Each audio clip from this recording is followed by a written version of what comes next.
So welcome everyone. So glad you could be with us this day for our Touchstone topic. For those who don't know me, I'm Emily Smith and I'm so excited to introduce my good friend Kathy Marcove. Kathy is deeply committed to create respectful workplaces with engaged employees everywhere. Her specialty is training professionals in organizational behavior, managing diversity, train the trainer, and strategic planning through her company Marcove Executive Training. Kathy is considered a master trainer and organizational success coach, consulting for a wide variety of private and public organizations throughout the world. As a graduate of the American College of Switzerland, Kathy holds a bachelor's degree in international political studies, and after serving as a Peace Corps volunteer in Papua New Guinea, she continued her education and earned a master's degree in international and intercultural management from the School of International Training. She has been a faculty member at Cuesta College since 2000, where she has served as a founding faculty member of the Customer Service Academy and recruited by the college's Institute for Professional Development to serve as the lead instructor to develop the Supervision and Management Academy. Additionally, she has been a faculty member teaching business courses for Columbia College and California Polytechnic University in San Luis Obispo. She's a board member of Mission Community Services Corporation, the local SBA-funded Women Business Center, vice president of professional development for the Human Resource Association of the Central Coast, and a mentor to her son, Nicholas. What a lucky guy he is, as a volunteer for the Junior Samaritans building a medical clinic in San Quentin, Baja, Mexico. So when Kathy's not finding her bliss through work or traveling as a volunteer, she can be found making jewelry or drawing mandalas, hiking with her dogs, Jabba the Mutt and Cayenne Pepper, or cooking, and then of course working out with her soulmate, chef, personal trainer, husband, Jeff. So for the recipe on a life well lived, I give you Kathy. Oh, Emily, thank you so much. I didn't think you'd read that whole thing. It's kind of embarrassing, but thank you. I am so grateful to be here. It is just truly my pleasure. It's really the third time that I have been honored with the opportunity to meet with all you wonderful people with Touchstone. And it's really my honor. I do a lot of reflection and meditation on developing presentations like this that are not sort of straightforward. I did a class on managing change and communication next week, but this is really what I feel like I want to give you a gift today. And I heard on NPR this morning, there was a interview with a musician who during this time of quarantine, he lives in New York, was just writing prolifically. He wrote like 3 or 4 albums, and he just said, you know, I am not the messenger, I'm the mailman, I'm delivering a message. So in many ways that resonated with me as we look to this topic of a recipe for a life well lived. I love to use sort of food analogies because my husband's a chef and my daughter is a vegan. She's not a formally trained chef, but she's also very, very talented in the kitchen as well as my son. So I like to think of things sort of as recipes. So I want to kind of share what I've been thinking about. Let's talk a little bit about a few logistics for this particular presentation. You've all been muted and your video has been off so that you're able to not be distracted with sound and video. But I will say, if you really have something you want to share or say, I welcome you to open that up. I mean, we're all here together, and so I don't want you to feel in any way it's shutting you down, but it's just so many people from a logistic point of view.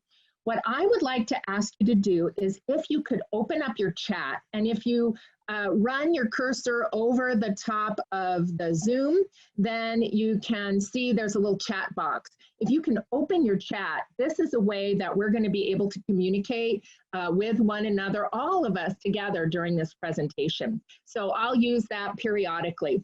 In the beginning, I have also put down, if you want copies of the slide or I'm going to refer to an exercise that I use called the priority of values exercise. If you want that, please write me, and I'm happy to send that to you, or also sign up for my mailing list. I don't send a lot of email out on that, but like so many people, you know, this is a time of reinvention and pivot, and I'm moving my work into an online presence. And so if you want to know what's going on with the work that I'm doing, that would be, I would welcome you. So if everyone can open up your chat, that would be great. And I'm going to share my screen. So here we go. There. So here we are, a recipe well lived. Yes, even in the time of COVID-19, you always have the opportunity to live a great life. And this is what we're going to be talking about. So twice I've been at Leading with Love, which I just love and had the honor to present both times. This is when I saw you guys last. In some ways, it seems like years ago. So much has happened. And I'm so glad we can get together again. And I'm so grateful to Emily and Diane for pulling this all together at this time and really doing that pivot and presenting online. This is what I talked about in March, the beginning of March. It was one of my very last times kind of out in public. And I do remember our speaker, Natalie Kogan, wouldn't shake anyone's hand. And I thought, wow, and she's coming from New York, so maybe something's coming, and it was. But that doesn't mean we still can't be grateful. So in the chat, what I would like you to do, I want everyone to write something that you are grateful for at this moment. So in the chat, I've just wrote what I've asked. If you can put in something that you're grateful for at this very moment.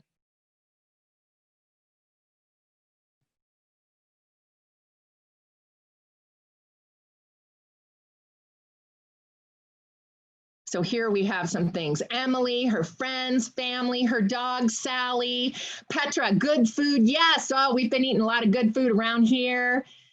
Time to attend this. Hey, I'm so glad, Zizi, that you're here. All the participants, your family, your health, and the people that you live with. Oh, Lily, you're grateful to be eating a delicious peanut butter sandwich. Isn't that great?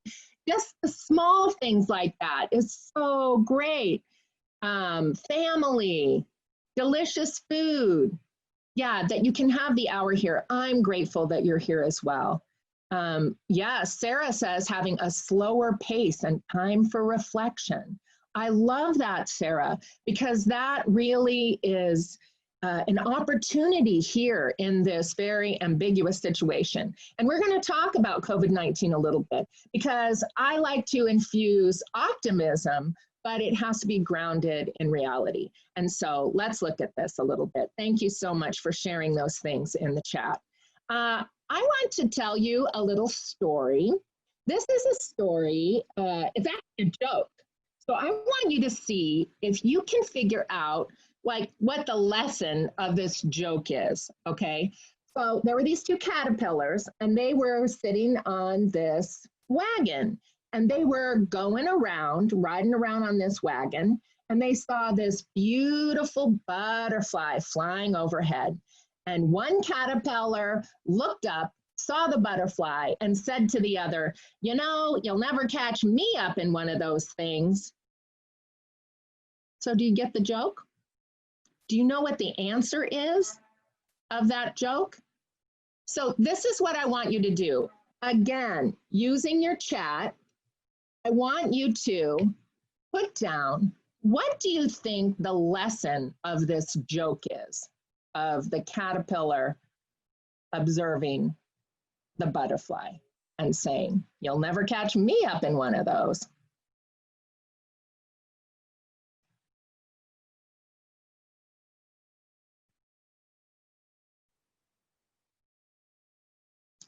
What do you think the lesson of that? Everything evolves, change, doesn't realize what will happen to them. Good. Any other thoughts?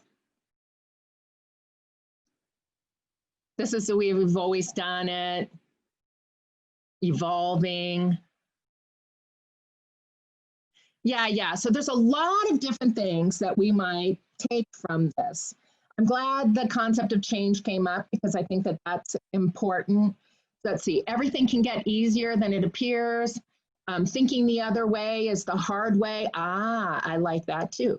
You know, I'm old enough to remember John McEnroe. When I was a kid, my mother used to watch all of the major tennis events. When I was a kid, he was a guy, American tennis player. He was very good, but he'd always argue on the court. He wouldn't let a point or anything go by without talking to the referee and making a big splash on the court. You know, he was very famous in the 70s and 80s. And he used to brag all the time. He was the best, this, that, and the other thing. Well, one year he lost the US Open. And he said when all the reporters wanted to come, and of course he was arguing every point, but he really lost. Like it was no hands down, he lost the US Open. And the reporter said, well, John, what do you think? What do you think? He said, well, you know, that taught me a lesson, but I'm not really sure what it is. So there is a lesson in telling the joke. What I want to say, though, although these are great lessons, I love this fixed mindset, growth mindset. I teach a lot of that. That's wonderful. But those are not really the major lesson of this joke. Here's what the lesson is. It is risky to know the answer, right? The caterpillar was so sure they knew the answer. You'll never get me up in one of those things. But it's risky to jump to those conclusions. Leadership, innovation, teamwork, change, they all require us to realize that there are lots of possibilities and lots of different perspectives. When we know the answer, our thinking becomes limited. In fact, our brain shuts off. It's this idea of the mindset versus the growth mindset. I love that you brought up the work of Carol Dweck, because that is really important. Because when we know the answer, our thinking just stops. So when you got the answer to the joke, it's likely you said, okay, I got it. But change requires us to have this open mind and this growth mindset and to be flexible and to see change as a transformational process and an opportunity to learn.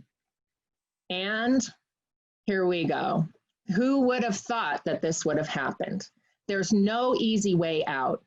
And I'm here to remind you that the core of who you are is solid, and that no matter what happens, you have the power to find an empowering meaning and emerge from this stronger and wiser and ready to create the world beyond the coronavirus. A friend of mine sent me this, and I love this, right? This really, I think, epitomizes what all of us are going through. This situation is a shock. Who would have thought when you were writing your New Year's resolutions or your goals at the Leading with Love conference that we would be facing this? So I've done a lot of work on looking at loss, looking at grief, and this is how I think about what we are experiencing right now. There's a huge shock factor. Then we have a reaction. We feel disoriented. And our job is to reorganize mostly our thinking. And the healing part is when we make meaning of what we are experiencing. So there's a reason that you're on this call today. You're ready to rise from the shock and create the new normal. Now, this is a process of rising from a shock, similar to the grieving process. And it's also based on a sense of loss. This process is individualized. It is not linear. So we can begin to start to rise from the shock and then fall back into a sense of shock or reaction or disorientation. So it's not linear. It can feel very isolating, but it also can be healing and ultimately transformative. And this is an opportunity for all of us to rise from the shock and make meaning of the experiences we're having now and always. So I found this quote. It says, everyone is grieving something, a person, a business, a graduation, the ability to inhale without a face covering. We are all experiencing loss, and we are all in the same boat. But these are foreign waters because there's no knowing what the future will hold. This was an article that I sent a good girlfriend of mine who has 2 small children, and she's a single mother. She's also an executive in a very high-paced, fast-paced, high-tech company. And so now she says, I'm supposed to be a strategic partner on the executive team and run a home school. So reactions, and she protested, I'm not doing that, right? So reactions have ranged from refusing to leave the house to yelling at grocery store workers to just doing your job to out and out protests and even acts of terrorism. People are being pulled in a lot of different directions as a result of this pandemic. So it's important that we understand that we're all experiencing disorienting loss, even if you're still working. I was hearing some of the conversation as this session was beginning. People are still, maybe their business is going, their operation is going, but things are certainly different. We've lost our routine. We have lost a sense of direction. Many people have lost a sense of security. We've lost our sense of competence. One of the reasons why I go over opening up your chat, some of you might have been, oh, brother, but I can't tell you how many really talented executive team members that I work with who don't know how to share their screen or how to mute or unmute themselves. And this gives us a sense of incompetence. People are having a lot of feelings of loss of relationships. So what I want you to think about, because it is important for us to really become self-aware and to think about what losses are you experiencing. So I'm going to ask you in your chat, just what are some of the things that come to mind during this pandemic, which really is reorienting everyone, reprioritizing things, having us to do deep reflection. Some of these things we're even grateful for. But what are the losses that you and the people around you in your sphere of influence, whether that be at home or in your professional life, what are you feeling that you have lost at this challenging moment? Please write it into the chat.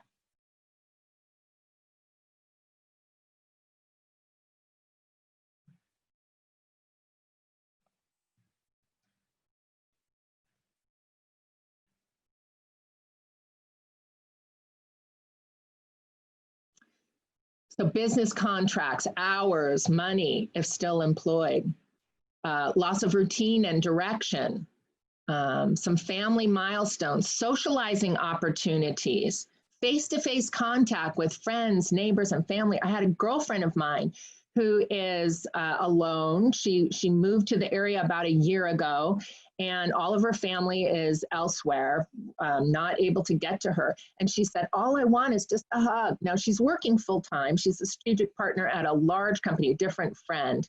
She's in the HR department, but she is really she just wants a hug. Physically connecting with your kids, travel, going to the dog park. Yeah, income, connections, socializing, loneliness.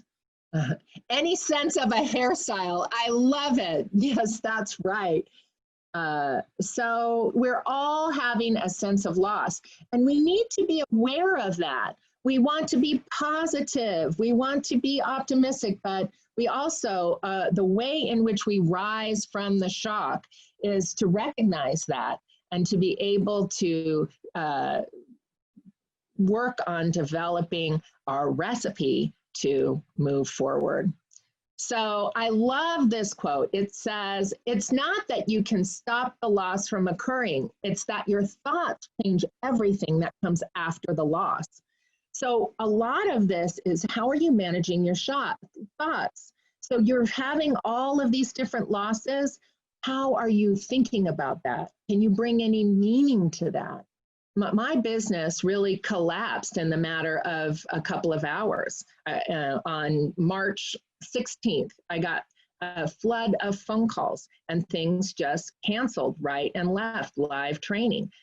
So, what was it that I could think at that moment? Sure, I gave myself a chance to really grieve and feel the loss, but then my thinking, well, this is the opportunity to become virtual in terms of what I do. And so this is really key. Where are your thinking process? Because this is what our brains look like. We are disorganized in terms of our thinking when we're lower on that shock scale that I showed you before. This was an article in the paper today from the New York Times. It says, no one knows what's going to happen, right? So stop asking pundits to predict the future after the coronavirus. It doesn't exist. So here's a few things that they say. The history of humanity is the history of impatience. Not only do we want knowledge of the future, we want it when we want it. But the post-COVID future does not exist. It will not exist only after it will only exist after we have made it. We should ask only what we want to happen and how to make it happen given the constraints of the moment. The pandemic has brought home just how great a responsibility we bear towards the future, and also how inadequate our knowledge is for making wise decisions and anticipating consequences. A dose of humility would do us good in the present moment. So the reason why I share that is because it really is up to us. If you're on this call, you're a leader in your sphere of influence. You have an opportunity to break the cycle of loss, reaction, and disorganization. We need to become self-aware. We need to find comfort with ambiguity. Years ago, I saw Tony Robbins speak, and this is what he says about ambiguity. He says that the quality of your life is in direct proportion to the amount of ambiguity you can comfortably tolerate. I know that's a mouthful, but how you doing with ambiguity? We also need to be confident in what that you can face whatever comes. So I told you my business basically did the same thing it did a few months ago in 2008 at the beginning of the financial crisis. And I did a whole bunch of things. I took on a full-time job working in the workforce system. I wanted to be part of the solution at that time. I still have that desire to serve. And after some time and a great deal of satisfaction in a different career, I was able to come back to my business, and I built it even better than before. So what I'm trying to cultivate inside myself in this time of ambiguity is this anticipation that something great is going to happen. So this idea of becoming self-aware, finding comfort with ambiguity, and being confident that you can face whatever comes, these are great skills for life. And so this is important, that you begin to think about how you can be resourceful and be able to position yourself to create the next phase of what happens here. You cannot be fearful or angry and grateful at the same time. So by breaking this cycle of fear and anxiety, we can begin to think again. This is Hilda Radner, a quote that she wrote. She wrote this in a book about her experiences with ovarian cancer. And she said, life is about not knowing, having to change, taking the moment and making the best of it without knowing what's going to happen next. Delicious ambiguity. And I know that everything seems ambiguous now. We have no idea how long this will last or where it will end or how it will end. We're opening up now and we're hoping there won't be a second wave or a third wave or a fourth wave, but we just don't know. So the skill to develop here, the muscle is, how can we find ambiguity delicious, like Gilda Radner said. And this is the old adage, you do need to put your oxygen mask on first. What do you need to do to stay safe and healthy at this time? We all need to think about that and put it in the broader context. My husband and I are primary caregivers, the lifeline for his parents who both in their late 80s. Dad has emphysema and COPD. He would be very challenged to survive if he got the virus. So we are truly staying home and staying out of the stores and social distancing. So think about what you need to do based on your own situation. Other people maybe they don't need to be quite as vigilant as we do because they don't have fragile people that are dependent upon them. So we all need to take a deep breath to cultivate patience and humility. This may also be your time to rest, relax, regroup, and refocus. Hibernation is a rejuvenating process. And this eventually will end and we will all get through it. But we need to develop some what I call empowerment rules. If you feel overwhelmed and can't think straight, then what are you going to do? If you're tired, then what are you going to do? We're having so many things happen. It's not at all unusual that you're having difficulty sleeping or you're not in the same mind frame that you usually are. You might be making mistakes at work or other places. I know in our house, we've been very klutzy, dropping a lot of things because there's a lot going on in our mind. So if you're tired, what are you gonna do? If you have a great idea, what you're gonna do? If you think of something wonderful that you can do, think outside the box, but come up with some if-then rules for yourself to empower yourself to find meaning in this experience. What we really need is to KonMari our brains. This is Marie Kondo. I did that process, by the way, it's brilliant. But we need to get our minds reorganized so that we can handle anything that comes our way and realize that when everything is uncertain, anything is possible. So we have the possibility of something wonderful being born right now through this experience. I love this quote. It says, the best journeys answer questions that in the beginning you didn't even think to ask. And I know for me, this situation is causing me to ask a lot of questions that I never asked myself. How can I do interactive training and presenting in a virtual format? So those are some actually very productive questions that I'm asking myself. But I ask you to listen to yourself. What are the questions you're asking yourself now? This will help us move from the shock, the disorganization into the reorganization of our mind to move forward. I love this quote. It said, good things come to those who believe. Better things come to those who are patient, but the best things come to those who don't give up. We cannot give up. And when I think about that, I always think about Nelson Mandela. Nelson Mandela said, it always seems impossible until it's done. And I love this picture of him because in my mind, that's who I always see. I always see Nelson Mandela with this big smile on his face. You know, he spent 27 years alone in prison. And he came out ready to change the world. He can do it, and you can do it too. We can do this. We can stay safe. We can stay home. We can emerge ready to take on the world. Everything you need to survive and thrive on the other side is within you right now. It is important, though, that we blend realism with optimism. Optimism alone is not going to change this situation. I like this quote too. It says, the pessimist complains about the wind, the optimist expects it just to change, but the realist adjusts the sails. So this is an important time for us to be flexible and to have clarity on what is possible now and how the world may change as this really catastrophe continues.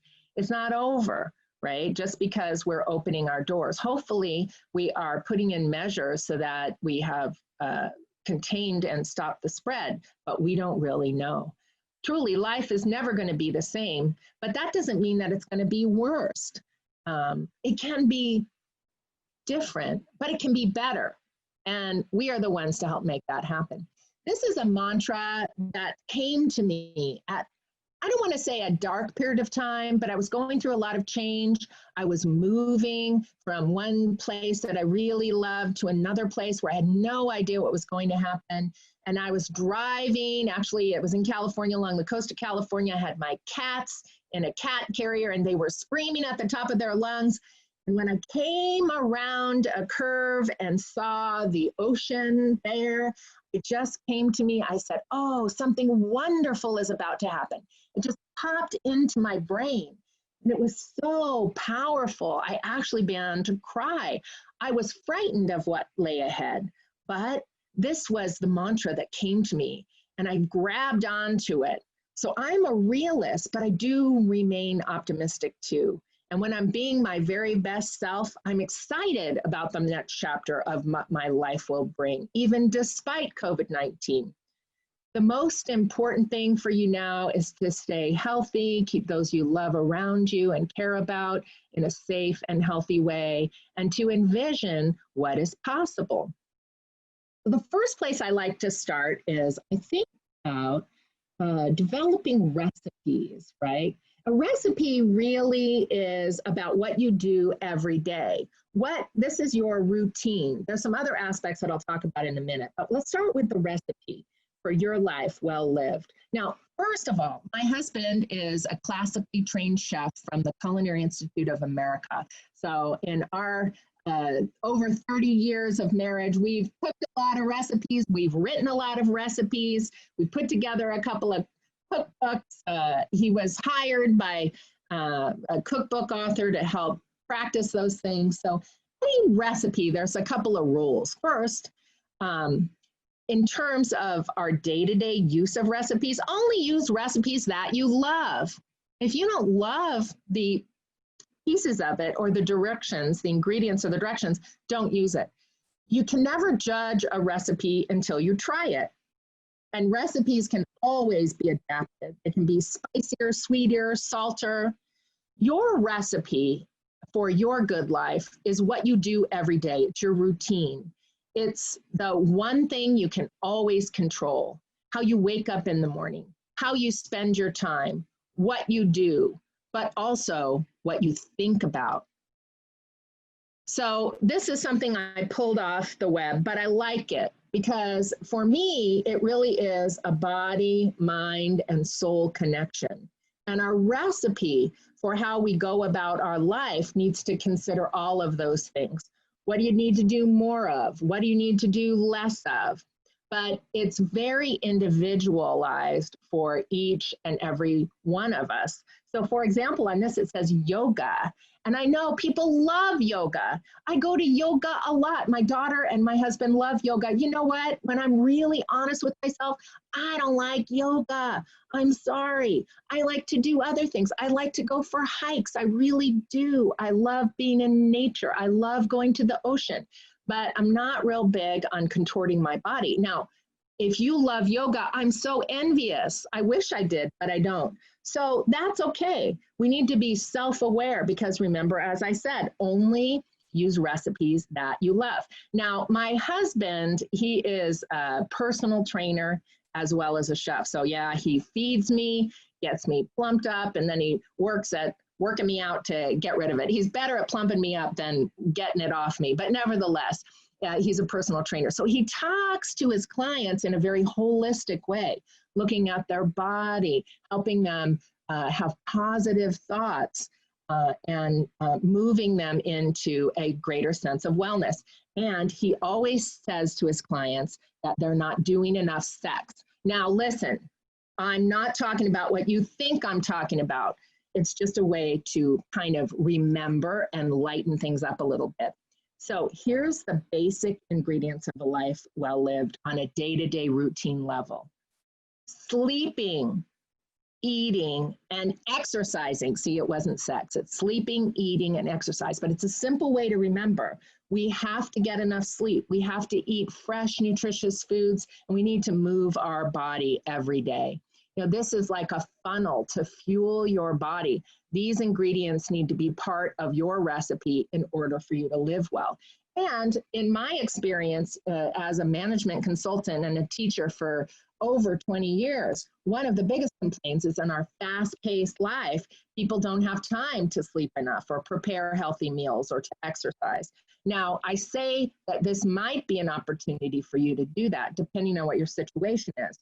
My professional network is made up of HR directors who, if their company is still functioning, are busier than they've ever been. But it is still, we need to strive to put these things into our daily recipe, because these are essential for us to be focused, to reorganize our minds, and to move into meaning and having a life that is balanced. So reorganizing your routine is the first step to rising from the shock. The directions of your recipe or your routine is taking your ingredients and putting them together in a routine. That's the first step to rising from the shock. Not only from this, but from any shock that comes your way. So coronavirus is a big thing, but we are still having all the other things going on in our life. In the chat, I want you to share some wonderful ways that you either start or end your day. So I'm going to put this in the chat that I'd like you to share. What are some wonderful ways that you either start or end your day that you know are part of your recipe for a life well lived?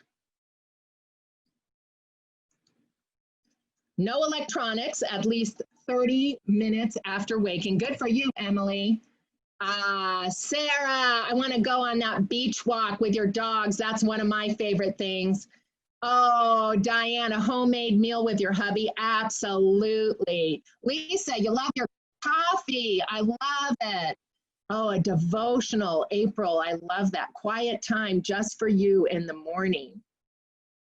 Yeah, Patty, being intentional. What do you intend to do today, right? I always talk about what's your thing one and thing two? What are the two most impactful things you will do today?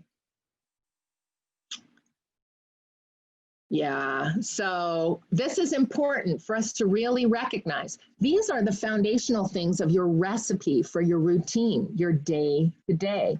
Thank you so much for sharing, listening to music, exercising, yoga. Petra, I love it. I wish I could join you there. I'll exercise with you and I'll eat with you for sure. So this quote I like. It says, integrity is the ability to accept one's past choices and actions and go forth and act in accordance with one's deepest values from within. Living life well is more than just a routine. It goes back to self-awareness and confidence that you are whole no matter what happens. It's about an attitude. And when I think about attitude, I've got a lot of classes on attitude, but it always brings me back to Viktor Frankl. Viktor Frankl wrote a book called Man's Search for Meaning. And this was a book that actually I had a student in one of my classes who kept imploring me to read the book. And I didn't want to read it. It was about Viktor Frankl, who was a psychiatrist in Germany in the 1930s. He was Jewish. He and his wife were put in concentration camps. And it was his story of living in a concentration camp. And I just didn't want to read it. Finally, this student bought me a copy of the book and said, you have to read this book. And so I did, and I have to say, it was really groundbreaking for me and eye-opening and positive and optimistic. And this quote just resonated with me. It says, we who lived in concentration camps can remember the man who walked through the huts, comforting others, giving away their last piece of bread. They may have been few in numbers, but they offer significant proof that everything can be taken away from a man, but one thing, the last of the human freedoms, to choose one's attitude in any given set of circumstances, to choose one's own way. And that for us, we always have that, to choose our way. And we need to think about what is our mission, vision, and values. This helps me to get clear on where I'm moving ahead. I think of your mission as your sense of identity and purpose beyond your professional life. What are the gifts you are meant to give the world? This is really key. Are you clued into that? It's very important. And this is a time for us to really dial that down. Service to others has a powerful effect on how we feel about ourselves, as on how it makes others feel. There are many opportunities to serve and to switch our focus from ourselves to others. So I like when I talk about mission and the way I think about it, what's your gift to give, right? For me, I want to be of service while giving my gifts. So how can you focus on building relationships with those that you love, giving care to others in need? It's maybe your parents, your children, neighbors. What kind of leisure activities can you enjoy? One of my best girlfriends who lives in the Washington, D.C. area was going crazy not leaving her townhouse. And I told her that my husband and I got in our car and we went for about a 3-hour drive out into the Los Padres National Forest. We took a picnic. We made sure we didn't drink too much water, so we didn't need to stop anywhere. But we just went for 3 hours out into the forest, and we found a beautiful spot to have a picnic all by ourselves. And someone said earlier, peanut butter and jelly sandwiches, that's what we had, and then get back in the car and come home. You know, it didn't cost us any money really, except the gas. We were completely social distancing and safe, and it did wonders for our attitude and our sense of being connected and feeling like, okay, things are okay. Leisure activities, you know, can you go on a walk? Can you go to the beach? You can certainly get in your car and go out to the forest and get some hits of nature. Volunteering, the state of California, it's Californians for all. Is there something you could do to help volunteer in your community, even at a safe distance? When we engage in generous and altruistic behavior, we actually activate circuits in our brain that are key to fostering well-being. So caring for others can be its own reward. Who and what do you care about? This for me is a recipe of creating a vision statement, and I've used this with a lot of my clients. A vision statement is, what is your aspiration added to who's going to benefit from this? And why is this important to do? What's the inspiration? You can contemplate these things and come up with a vision for your life based in reality going forward. One thing I know for sure, at the end, if we get to an end, or when we can normalize some of what we're experiencing now, there's going to be a great deal of opportunities to be of service. How can you vision your life in that way? So it's a great time to contemplate and articulate a realistic vision statement for your life. This is important. And in terms of values, it is important to understand what are your priority of values. Now, I do a lot of this work with my clients, looking at within an organizational culture, what are the values that people are enacting, not just what they say and post on a wall, but what are they enacting? So the question is for you, what are your values? How are you enacting them?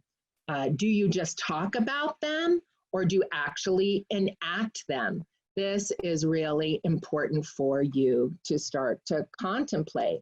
And again, a great time to do that kind of thing. So I have an exercise that I'm happy to share with you. Just email me after this session, and I'll get you a copy of these slides and an exercise to help you identify your personal priority of values. And then you can reflect. Are these things that I just think and say, or are they actually values that I enact? How can I enact them? So it's easy, you know, if we put all the values up on a big blackboard, everybody can say they're good, but it's how the priority of values align in terms of our actions that is really key. Sometimes I see things going on in the news and I think, oh my gosh, how can those people do that? Well, for them, it's their priority of values. They are acting out of their own value prioritization. And I would probably think that their values are good, but it's not the way I prioritize them. So when you get this exercise, if you email me, do go through the exercise as it is written, because a lot of times people cheat and say, I know what my top 3 values are. But if you do this exercise and you prioritize your values and then you compare one to the other, you might be surprised. You might think you're someone who values one thing, but actually when you're comparing it with some other values, maybe something else sticks out for you. So I think it's a very powerful exercise, and I'd love to send it to you if you'd like. So back to Viktor Frankl, he said this: what man actually needs is not a tensionless state, but rather the striving and struggling for a worthwhile goal, a freely chosen task. So I teach classes in stress management, and people are always saying, oh, I'm too stressed, I don't want to be stressed. Actually, you don't want a tensionless state.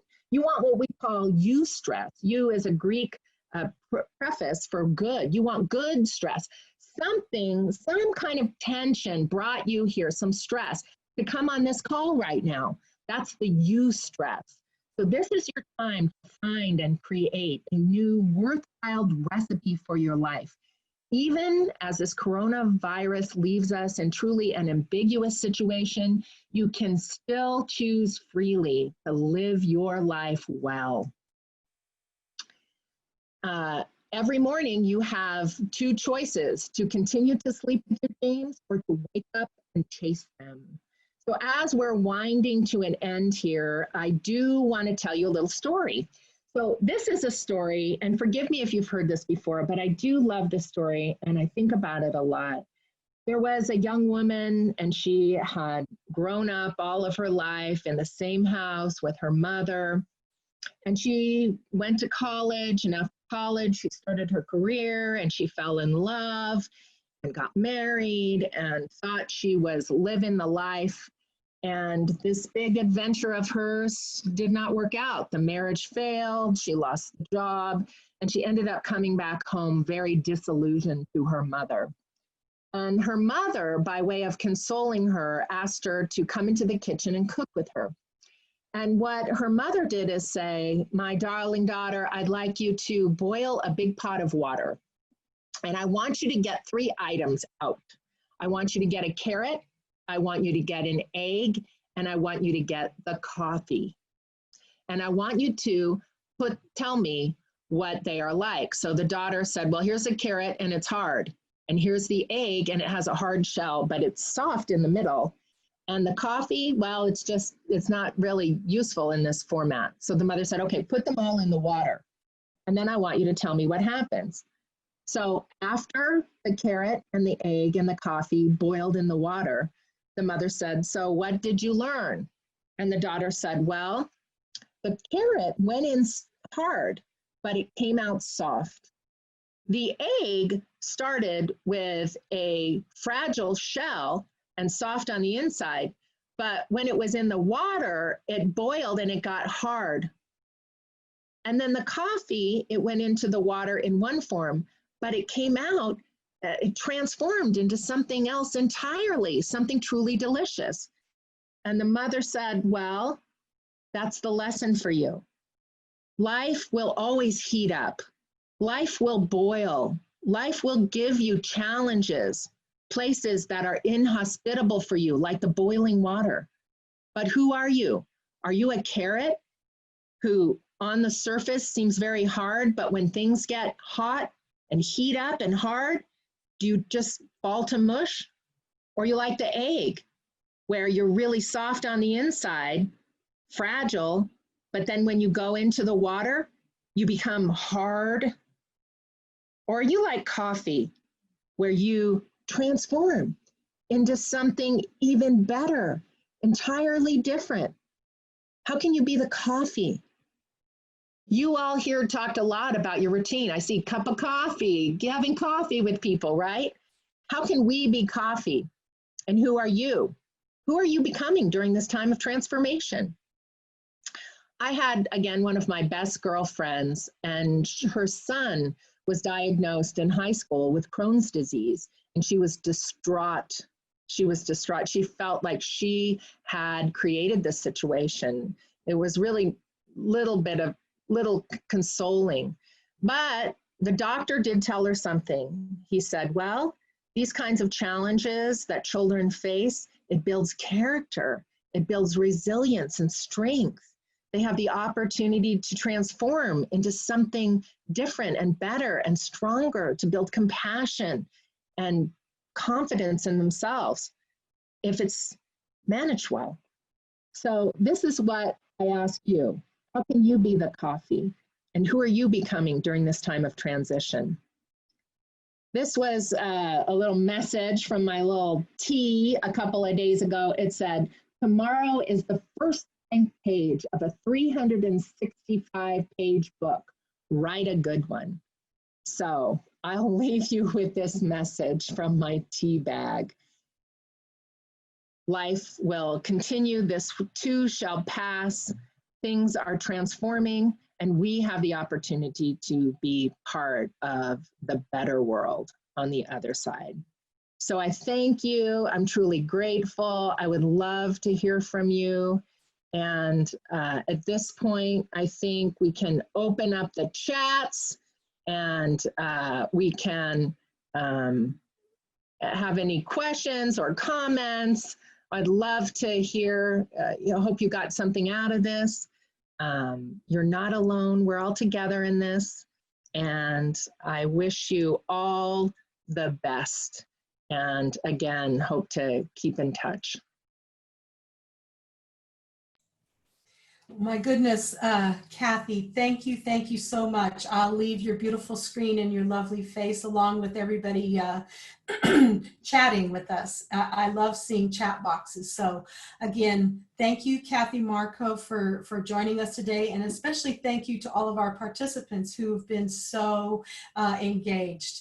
I like the deliciousness. I like the coffee at the end, and we also had delicious ambiguity at the beginning. So there's really a lot for us all to think about. Emily and I invite you all to keep up with us through our website, www.touchstonecc.com. You can find all sorts of goodies there and connections to our social media as well.